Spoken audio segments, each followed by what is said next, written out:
किसी भी राष्ट्र का अस्तित्व और अस्मिता, स्वत्व और स्वाभिमान उस देश के श्रद्धा व आस्था केंद्रों, महापुरुषों के स्मृति स्थलों तथा सांस्कृतिक धरोहरों के संरक्षण व संवर्धन पर निर्भर करता है। यह इतिहास का एक कड़वा सच है कि बर्बर विदेशी आक्रांताओं ने हमारे हजारों श्रद्धा, पुण्य और प्रेरणा केंद्रों को ध्वस्त कर राष्ट्रीय स्वाभिमान को आहत करने का दुस्साहस किया था। उन्होंने हिंदुस्तान में हजारों मंदिरों को तोड़ा और फिर अपने वर्चस्व का दंभ दिखाने के लिए उन्हीं मंदिरों के स्थान पर, उन्हीं मंदिरों के मलबे से मस्जिदें खड़ी कर दी। देश के कोने कोने में ऐसे अनगिनत स्थान हैं। काशी विश्वनाथ मंदिर वाराणसी, श्री कृष्ण जन्मभूमि मथुरा, श्री राम जन्मभूमि अयोध्या तथा गुजरात का सोमनाथ का मंदिर भारत की राष्ट्रीय सांस्कृतिक प्रवाहधारा के मुख्य स्रोत रहे हैं। अयोध्या जी में अब 22 जनवरी को राम मंदिर का उद्घाटन हो चुका है। परंतु 5 सदियां चले इस संघर्ष में लाखों राम भक्तों ने अपने जीवन का बलिदान दिया और कितनों ने ही संघर्ष का मार्ग अपनाया। हमारा चैनल ऐसे ही राम भक्त कारसेवकों की आत्मकथा आप तक उन्हीं की जुबानी पहुंचाने का प्रयास करता है। आज हम ऐसे ही एक कारसेवक की कहानी उन्हीं के जुबानी लेकर प्रस्तुत हैं।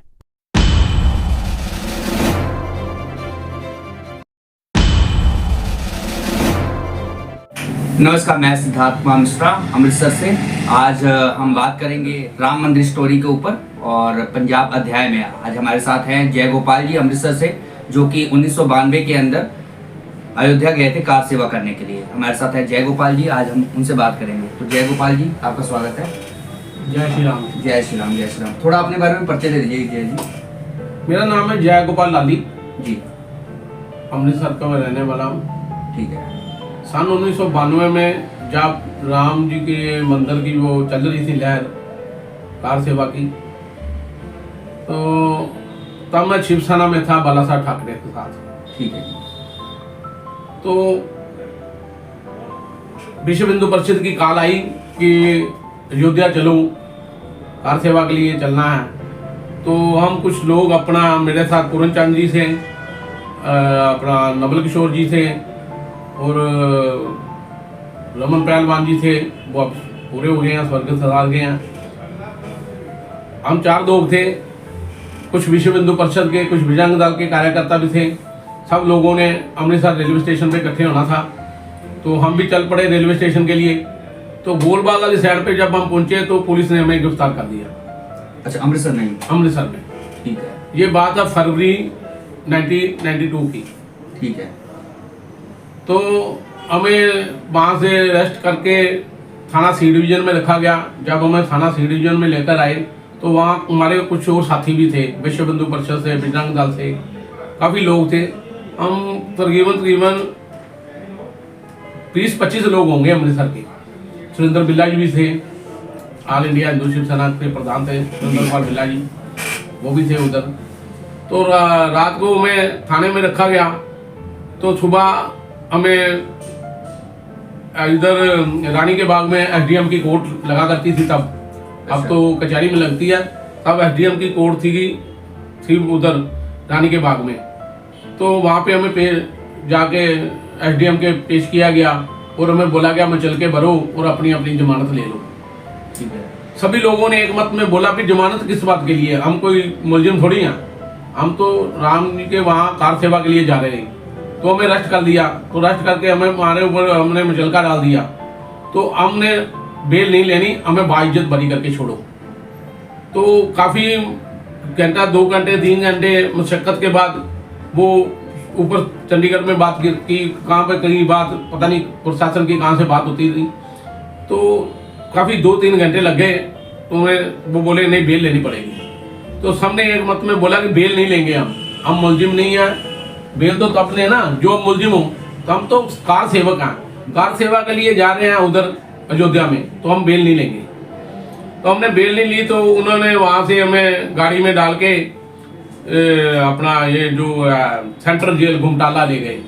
तो सेंट्रल जेल घुमटाला ले गए। उन्होंने कहा कि कुछ शिवसेना वाले, कुछ बजरंग दल वाले हैं, तो वो उन्होंने कहा भी हम नहीं रखेंगे इनको, आप इन्हें लुधियाने ले जाओ, इधर टेररिस्ट का बहुत खतरा है, तो इधर नहीं रखेंगे इनको। तो वहाँ से हमें लुधियाना शिफ्ट कर ले गए, लुधियाना जेल में।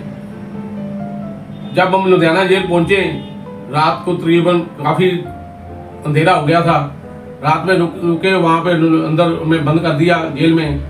तो सुबह जब उठे तो मेरे ख्याल से 135 के करीब कार सेवक होंगे पूरे पंजाब से, जो लुधियाना जेल में बंद थे। ये भाई साहब, ये जो बात आप बता रहे हैं 1992 की बता रहे हो, कौन से महीने की? फरवरी 1992। अच्छा, ये फरवरी की है। हाँ, ठीक है ठीक है ठीक है। तो कितने लोग थे आपके साथ समय?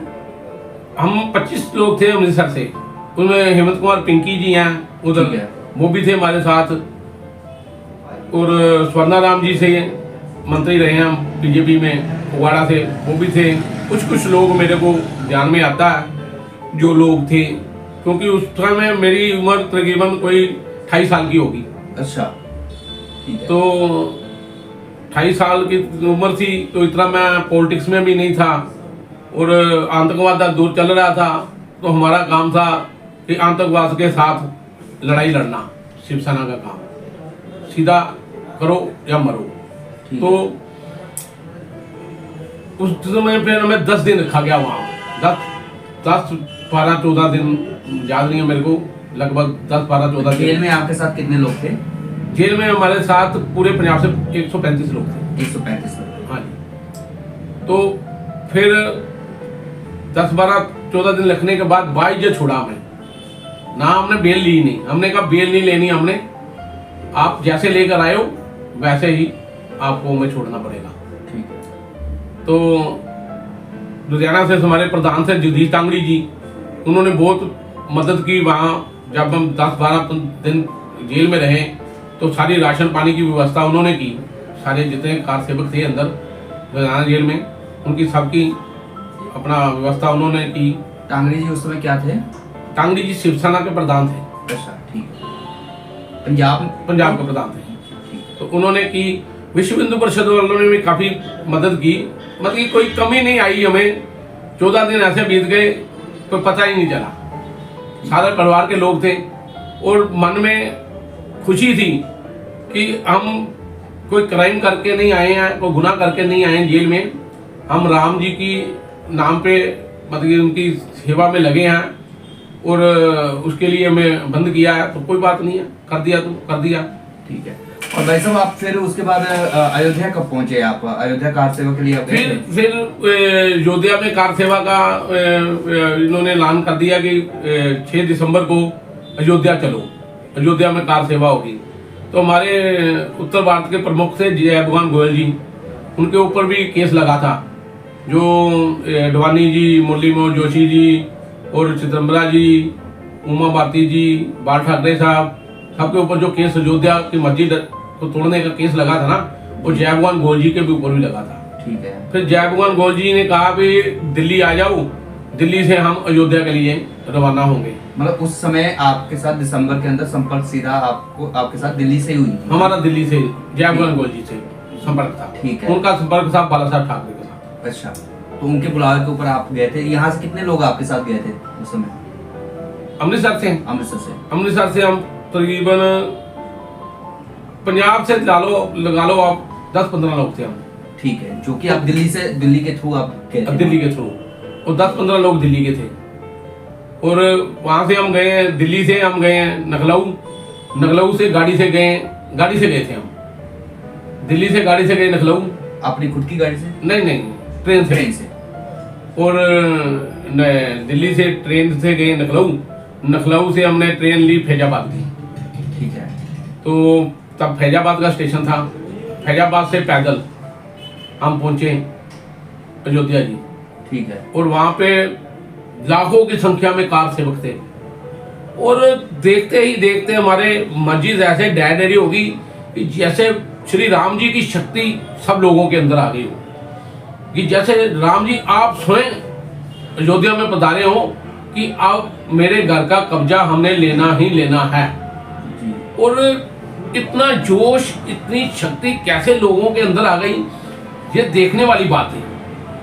और देखते ही देखते इतनी बड़ी मस्जिद, इतनी भारी भयंकर मस्जिद, और 2 घंटे में कार सेवकों ने ऐसे तहस नहस कर दी कि जैसे श्री राम जी की शक्ति आ गई हो उनके अंदर। और 2 घंटे में मस्जिद तहस नहस हो गई और सायरन बजने लगा कि सब लोग ये जगह खाली कर दो, कर्फ्यू लगा दिया गया है, कर्फ्यू लगा दिया गया है, जगह खाली कर दो, सब लोग ये जगह खाली कर दो। फिर गोविंद सिंह बोले भी चलो अब चलना पड़ेगा वापस। तो वहाँ से हम पैदल फैजाबाद आ गए, फैजाबाद से वैसे ही रूटीन में। थोड़ा सा वो बताओ आप कि जैसे जब आप जैसे यहाँ से दिल्ली गए, फिर दिल्ली से लखनऊ, फिर वहाँ से फैजाबाद, इस बीच में कोई आपको रुकावट वगैरह आई हो या फिर नॉर्मल रहा सारा कुछ? कोई रुकावट नहीं आई, ना तो हमें ट्रेन में किसी टीटी ने पूछा, ना किसी रेलवे वाले ने पूछा।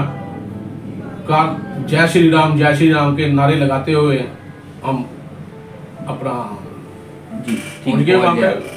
तो आप 6 दिसंबर को पूरे पहुंचे थे कि उससे पहले 1-2 दिन पहले या फिर 1-2 दिन बाद में पहुंचे थे आप? नहीं, हम 6 दिसंबर को पहुंचे थे। 6 दिसंबर को हम 12 बजे, हम दिल्ली 1 दिन पहले पहुंच गए थे। ठीक है, दिल्ली रात पहुंच गए थे। 5 दिसंबर को हम दिल्ली पहुंच गए थे। तो दिल्ली से 6 दिसंबर को हम। जय गोपाल जी, आप जैसे दिल्ली में आप जब पहुंचे थे तो आपका तो बहुत अच्छा टूर रहा होगा, यहाँ से दिल्ली, फिर दिल्ली से लखनऊ, तो आपने काफी जो लोग आम जन थे उनके साथ भी आपका उठना बैठना भी हुआ होगा या फिर उनसे बातचीत हुई होगी। तो उस टाइम में क्या लोगों के अंदर क्या जज्बा था, कैसा उनका माहौल था, क्या सोचनी थी उस समय? देखिए जी, लोगों के अंदर गुबार था, इतने 500 सालों का अंदर भरा हुआ गुबार। कुछ लोगों के अंदर ये गुबार था जो सन 1990 में मुलायम सरकार ने हमारे निहत्थे कार सेवकों के ऊपर गोलियां चलाई जी, उसका लोगों के मन में बहुत गुस्सा था। भी 1992 में भी हम कार सेवा के लिए गए थे। अपना वो जो 1992 में मस्जिद टूटी है, वो लोगों का गुबार निकल के आया अंदर से। अंदर गुबार था भरा हुआ, जो हमारे निहत्थे कार सेवकों के ऊपर गोलियां चलाई गई, चंदे लोग पत्थर बांध के सरजू नदी में बहा दिए गए। वो अंदर गुबार था कि अब के बाद भी हमने कार सेवा करके मस्जिद तोड़ के ही वापस आना है, करो या मरो की नीति निकल ही गई। गोपाल जी, कुछ ऐसा कुछ उस समय का कोई स्लोगन याद हो जो उस समय कार सेवकों को दिया गया था कि जैसे कि शुरुआत में चल रहा था कि राम मंदिर का ताला खोलो, जन्मभूमि का ताला खोलो, ऐसे कई नारे दिए गए थे, तो कुछ आपको याद हो कि जो 1992 में आप लोगों को नारा दिया गया हो? हमें तो एक ही नारा दिया गया था, वो नहीं किसी काम का जो राम जी के काम ना आए। ऐसे था क्या, बच्चा बच्चा राम का जन्मभूमि के काम का, ऐसे तब मेरी उम्र थी कोई 28 साल की उम्र थी, अब अरसा भी 30 साल का हो गया। तो बड़ा जुनून था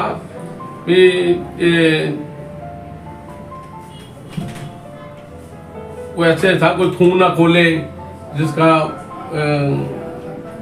क्या कहते थे उसको, बहुत सारे नारे दिए गए उसमें उस समय। तो उन नारों के वजह से जो जोश होता था ना, जोश आता था एक, तो उस जोश के बदौलत सारे पूरे देश से लोग वहाँ पे आए हुए थे। तो जब आप वहाँ पहुंचे वैसे, तो उस समय मस्जिद तोड़ी जा रही थी कि टूट गई थी? उस समय तोड़ी जा रही थी। तोड़ी जा रही थी। लाखों की संख्या में, 1 किलोमीटर चलने के लिए कम से कम आधा घंटा लग जाता था।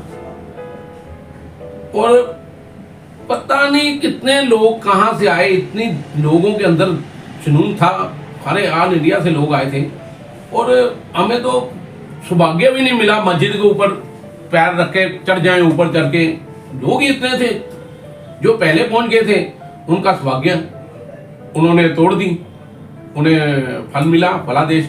चलो हम गए, फलादेश हमें मिला कि हम भी गए, और गए थे करो और मरो की नीति से कि अब की बार भी चाहे गोली चले चाहे जान जाए, अब की बार मस्जिद को ढेरी करके ही वापस आना है, ऐसे वापस नहीं आना है। जी भाई साहब, अभी देखो उस समय का जो दौर था, उसमें तो पता भी नहीं था कि मंदिर कब बनेगा कब नहीं बनेगा। उस समय इतना जोश के साथ सभी लोग गए, और आज जो है मंदिर बन चुका हुआ है। तो उस समय का क्या मतलब कि दिल में कैसा था, और आज जब मंदिर पूरा बन गया हुआ तो अब कैसा लग रहा है, कुछ इसके बारे में आप बताओ। बहुत खुशी हो रही है जी। देखिए, हिंदुस्तान में बहुसंख्यक हिंदू होने के बावजूद भी हमें डर के रहना पड़ता है हमें इंसाफ नहीं मिलता, लोग अपना धक्केशाही से सड़कों पे आगे अपना हक ले जाते हैं, छीन के ले जाते हैं। हमने तो फिर भी सहनशीलता, देखो हिंदू कितना सहनशील है, 500 साल से हम लड़ाई लड़ रहे हैं और बकायदा कानूनी प्रतिक्रिया के माध्यम से हमने मंदिर का वो जो ताला खोला गया, जो मंदिर का हमने मुकदमा जीता है, मुकदमा सारा कानूनी प्रतिक्रिया से। और एक भी मत की दंगा नहीं हुआ, कुछ नहीं हुआ। देखिए राजनीति वाली बात तो नहीं मैं करूंगा, लेकिन इसका श्रेय तो मोदी जी को जाता है। देखिए पिछली भी इतनी सरकारें आई तो हमारी आस्था राम जी के साथ, हमारी आस्था, हिंदुओं की आस्था जुड़ी हुई थी मंदिर के साथ। मंदिर कौन बनाएगा इसके साथ हमारी कोई जिद्दोजहद नहीं थी। मंदिर बीजेपी ने बना दिया तो बीजेपी को क्रेडिट जाना चाहिए, जो मंदिर जो अच्छा काम करेगा क्रेडिट तो उसको जाना चाहिए। जो कांग्रेस वाले बोल रहे हैं कि बीजेपी का राजनीति कर रही है जी, मंदिर में काहे की राजनीति जी? आप बना देते मंदिर, आपने भी तो इतने साल राज किया है, तो आप मंदिर बनाते। आपने क्यों हिंदुओं की भावना से खिलवाड़ किया? खिलवाड़ किया ना हमारी भावना से। बट वो कहते हैं ना कि देखो जिसकी सरकार में ये फैसला आ गया उसने तो बनाना ही था, हमारी सरकार में फैसला आया था हम बना देते। वो करते अपना फैसला, ऐसे फैसला आ जाता है घर बैठे। भाई साहब रोटी ऐसे मुंह में नहीं डाली जाती, उसको पहले आटा गूंदना पड़ता है, पकाना पड़ता है, पका के उसको रखना पड़ता है थाली में, तो फिर उसको खाना पड़ता है। आप केस लड़ते, इन्होंने तो केस की पैरवाई भी नहीं की, उल्टा कांग्रेस के लोग ही बीजेपी के हमारे मंदिर के अंगेस्ट खड़े हो गए कोर्ट में जाके। इन्होंने पैरवी, जिसके समय में आना था, तो आपने क्यों इतने साल, आप भी बड़े बड़े वकील थे आपके कांग्रेस के पास, आप खड़े करते वहां जाके बताते कि देखिए जी पहले राम आए कि बाबर आए? सीधा सीधी बात है, बाबर तो पहले नहीं आए ना, राम जी आए ना। तो अयोध्या के लल्ला राम, अगर राम जी का नाम अयोध्या के साथ जुड़ा हुआ है, इट मीन कि राम जी अयोध्या में पैदा हुए, और अयोध्या में पैदा हुए तो इट मीन राम जी का वहां पर घर भी होगा। सड़क पे तो पैदा नहीं होता ना बच्चा, तो राजा थे तो राजा का महल भी होगा। तो ये बाबरी मस्जिद थी तो महल कहाँ गया फिर? तो बताए ना अभी ये कांग्रेस वाले कि महल कहाँ गया फिर? महल तोड़ के मस्जिद बनाई थी ना, तो उसके सारे जितने भी तथ्य थे सब दिए। ऐसे थोड़ी कोर्ट फैसला दे देता है जी। कोर्ट ने अगर फैसला दिया है तो सोच समझ के दिया है ना। सब तथ्य, वो कितने साल केस चला, लड़ाई लड़ी, लड़के हमने अपना घर राम जी का वापस लिया, अपना हक वापस लिया। तो इसमें राजनीति वाली बात तो नहीं। अभी तो फिलहाल चलिए, अब ये बाकी बातों की बातें हैं, बाकी मंदिर बन के तैयार हो गया है। अब तो आप जो है आपने भी अयोध्या का जो है पूरा स्वागत वगैरह किया होगा, राम जी का स्वागत किया था 22 जनवरी को। हाँ जी 22 जनवरी को हमने राम जी का स्वागत किया था, शोभा यात्रा निकाली थी और लोगों ने बहुत सहयोग दिया हमें। और रास्ते में इतने लंगर लगाए गए, इतने फुल पुष्प वर्षा की गई राम जी की वो रात के ऊपर, बहुत अच्छा लगा और मन में बहुत खुशी है। एज ए हिंदू होने के नाते मेरे तो अंदर बहुत खुशी है कि हमारा राम जी का जो घर था उन्हें वापस मिला। हमारे राम लला जी टेंट से निकल के अपने घर में विराजमान हुए हैं। देखिए कोई इंसान रात को इतनी सर्दी में बाहर रहता है तो कितनी कंबन आती है, वो तो हमारे भगवान थे, तो उनको घर मिला। और अभी तो रश बहुत है, तो हम बना रहे हैं प्रोग्राम। कल परसों में बात हो रही थी हमारी दोस्तों के साथ, अभी जितने हमारे सनातनी भाई हैं, तो बोले थे भी एक दिन थोड़ा सा रश कम हो जाए, फरवरी में या मार्च में, जब पता चलेगा थोड़ा सा कम हुआ। अभी तो लाखों की गिनती में लोग जा रहे हैं जी जी। और पता नहीं कितने किलोमीटर पीछे ही गाड़ियां छोड़नी पड़ती है, पैदल जाना पड़ता है, तो जाएंगे जरूर। और एक बात और बता दूं आपको, 9 नवंबर को जब 2019 को फैसला आया जी, 9 नवंबर 2019 को बिल्कुल, हाँ जी फैसला आया, और 30 अक्टूबर बाद नवंबर आता है ना, 30 अक्टूबर को हम अयोध्या में थे।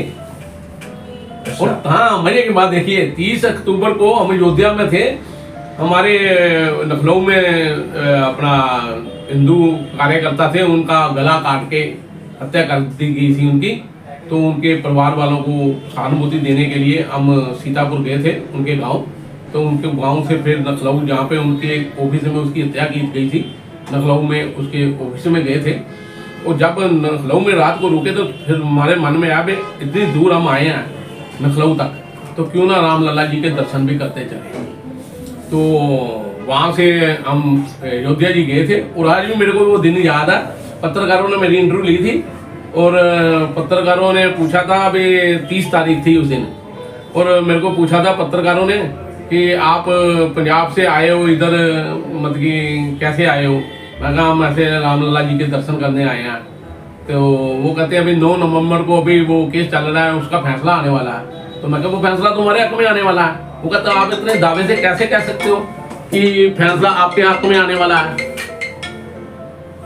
मैं कहा इतने दावे से क्यों नहीं कह सकता। देखिए ये जो केस है वो कोर्ट में लगा हुआ है, जुडिशरी मैटर है ये, अपना सिविल मैटर है, सिविल मैटर है ये। तो सिविल कोर्ट जो है वो तथ्यों के आधार पे चलता है।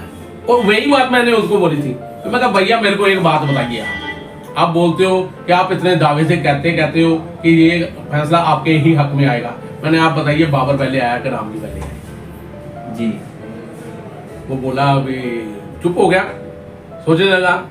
मैंने बताइए आप बता दीजिए, चलो फैसला तो 9 तारीख को आना ही आना, वो तो छोड़ दिया, हमारे हक में आना है। बिल्कुल।